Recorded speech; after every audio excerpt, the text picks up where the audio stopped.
आज के इस एक्सप्लेनर में हम एक ऐसी कहानी पर बात करने वाले हैं ना जो सच में किसी हॉलीवुड थ्रिलर से कम नहीं है। मतलब एक बिल्कुल सच्ची कहानी एक ऐसे डीप कवर जासूस की जिसने लिटरली इतिहास रच दिया। हम अक्सर अपनी रोजमर्रा की जिंदगी में इतने बिजी रहते हैं कि अपनी सुरक्षा को बस यूं ही हल्के में ले लेते हैं। लेकिन आज जो सच्चाई सामने आने वाली है वो यकीनन हम सबको अंदर तक झकझोर कर रख देगी।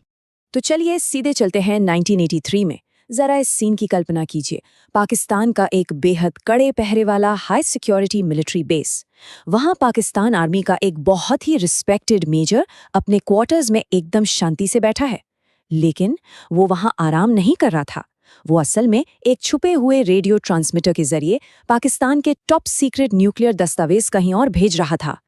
अब हैरानी की बात तो ये है कि दुश्मनों के जनरल्स और हजारों हथियारबंद सैनिकों के बीच बैठा ये शख्स, जिस पर पाकिस्तानी सेना अपनी जान से भी ज्यादा भरोसा करती थी, वो असल में कोई पाकिस्तानी था ही नहीं। और ये जो नंबर 29 है ना, ये कोई रैंडम नंबर नहीं है, बल्कि उस वक्त उनकी उम्र थी महज 29 साल। जी हाँ, वो राजस्थान से आए एक अंडरकवर रॉ एजेंट थे जो दुश्मन की सेना के बिल्कुल दिल में बैठकर अपना काम कर रहे थे। ठीक है, तो आइए अब इस कहानी की गहराई में उतरते हैं। द ब्लैक टाइगर, ये कोई फिल्मी नाम नहीं है, बल्कि ये वो उपाधि है जो खुद भारत की तत्कालीन प्रधानमंत्री ने इस एजेंट को दी थी। इनका असली नाम था रविंद्र कौशिक। लेकिन एक आम सा हिंदुस्तानी लड़का पाकिस्तान आर्मी का मेजर कैसे बन गया, ये सफर समझना वाकई बहुत ही दिलचस्प है। भाग 1, अलग अलग शुरुआत, मास्टरमाइंड की पृष्ठभूमि। देखिए, किसी भी मास्टरमाइंड की जो कहानी होती है ना, वो हमेशा उनके शुरुआती माहौल से ही तय होती है।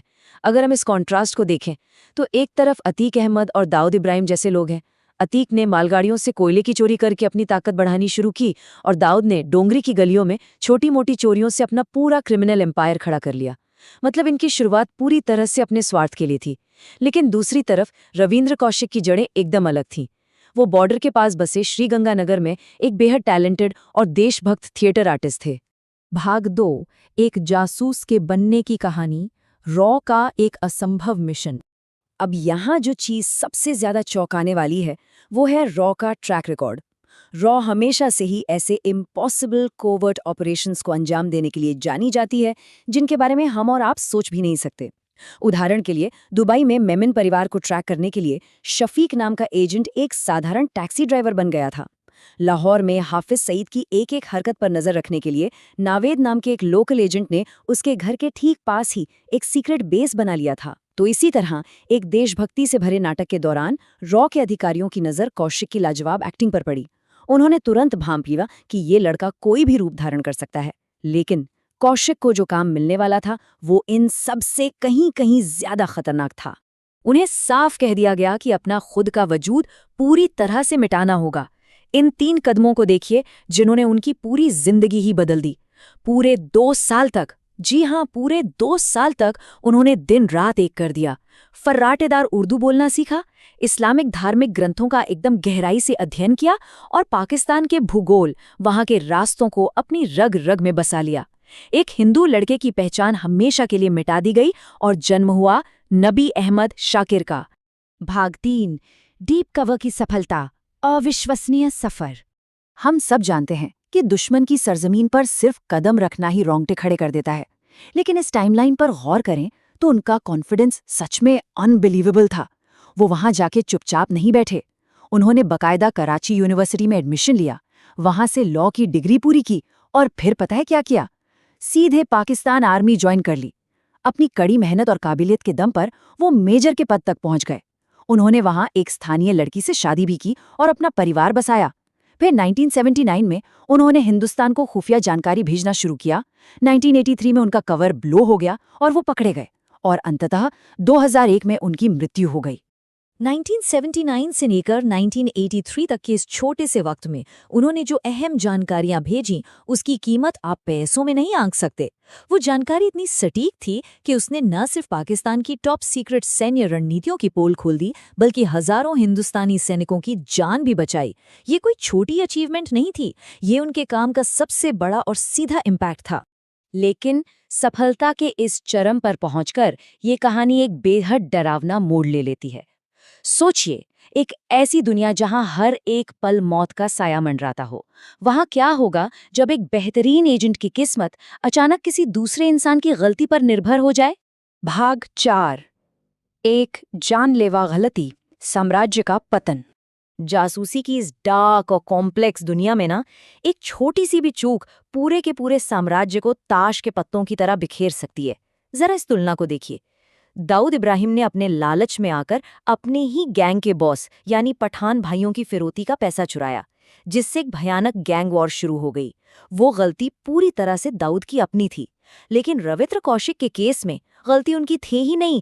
रॉ ने इनायत मसीह नाम के एक और एजेंट को उनसे संपर्क करने के लिए भेजा था और दुर्भाग्य से पाकिस्तानी खुफिया एजेंसी ने इनायत को पकड़ लिया। और फिर वही हुआ जिसका सबसे ज्यादा डर था। बेइंतहा टॉर्चर और यातनाओं के सामने इनायत मसीह टूट गया। उसने नबी अहमद शाकिर की असली पहचान उगल दी। बस एक पल के लिए उस दहशत के बारे में सोचिए, जब एक सम्मानित पाकिस्तानी मेजर को अचानक अरेस्ट कर लिया जाता है, उन्हें बेदर्दी से टॉर्चर किया जाता है और उनका वो मुखौटा हमेशा हमेशा के लिए नोच लिया जाता है। भाग 5, सर्वोच्च बलिदान, जासूसी की असली कीमत।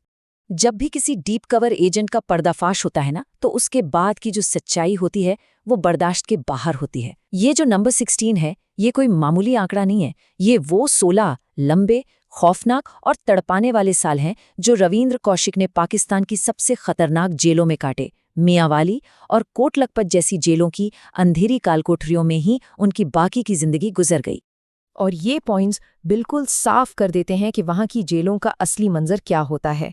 हमें अच्छे से पता है कि 1971 में रावलपिंडी के युद्धबंदी कैंप में भारत के फाइटर पायलट्स के साथ कैसा सलूक किया गया था। वहां एक्सट्रीम लेवल की मनोवैज्ञानिक यातनाएं दी जाती थीं। लोगों को सीलन भरी घुटन वाली अंधेरी जगहों पर बिल्कुल अकेला छोड़ दिया जाता था और रात रात भर उन्हें बंदूक की नोक पर खड़ा रखा जाता था ताकि वो एक पल के लिए भी सो न सकें। अब ऐसे भयानक हालातों में भी हमें दो बिल्कुल अलग नतीजे देखने को मिलते हैं। 1971 में दिलीप पुरुलकर और उनके कुछ जांबाज साथियों ने एक मोटी दीवार के नीचे से सुरंग खोदी और वो किसी चमत्कार की तरह वहां से बच निकले। लेकिन रविंद्र कौशिक की किस्मत में ये आज़ादी नहीं लिखी थी। वो उन बेरहम सलाखों के पीछे से कभी वापस नहीं आ सके। पर यहाँ जो बात सबसे ज्यादा इंस्पायरिंग है वो ये कि इतनी क्रूर यातनाएं सहने के बाद भी ये शख्स दुश्मन के सामने कभी नहीं टूटा, एक बार भी नहीं। उन खौफनाक अंधेरी कोठरियों से अपनी मौत को हर दिन सामने देखते हुए भी उन्होंने किसी तरह चुपके से अपने परिवार को कुछ खत भिजवाए। उन खतों में लिखे शब्द सच कहूं तो उनके इसी अमर प्रेम को बयां करते हैं। जेल के उन बदतर हालातों की वजह से उन्हें टीबी और अस्थमा जैसी गंभीर बीमारियां हो गई थीं, लेकिन उनके सीने में जो अपने देश के लिए प्यार और जज्बा था ना, वो उनकी आखिरी सांस तक जिंदा रहा। तो जो सबसे अहम बात है और जो हमारे आज के इस एक्सप्लेनर का निचोड़ भी है, वो ये कि एक इंसान ने अपनी असली पहचान मिटा दी, अपनी जवानी, अपना पूरा वजूद, अपनी पूरी जिंदगी दांव पर लगा दी। और ये सब उन्होंने सिर्फ और सिर्फ इसलिए किया ताकि हम सुरक्षित चैन की नींद सो सकें। और सबसे बड़ा दर्द तो ये है कि उस वक्त की सरकार ने उनके इस असीम बलिदान को कभी आधिकारिक तौर पर स्वीकारा तक नहीं। तो आज के इस एक्सप्लेनर को हम एक बहुत ही अहम और चुभने वाले सवाल के साथ खत्म करेंगे। जब कोई इंटेलिजेंस ऑफिसर हमारी आज़ादी और हमारी हिफाजत के लिए उन अनजान अंधेरों में हमेशा के लिए गायब हो जाता है, तो उनके साइलेंट सैक्रिफाइस, इस मौन बलिदान को याद रखने की जिम्मेदारी आखिर किसकी है? ये कहानी हमें उन गुमनाम अधिकारियों के हर रोज के अनदेखे बलिदानों के बारे में सोचने पर मजबूर कर देती है। अगली बार जब भी आप अपने घर में सुरक्षित महसूस करें ना, तो बस एक पल के लिए उन लोगों को जरूर याद कीजिएगा जो परछाइयों में रहकर अपना सब कुछ हम पर कुर्बान कर देते हैं।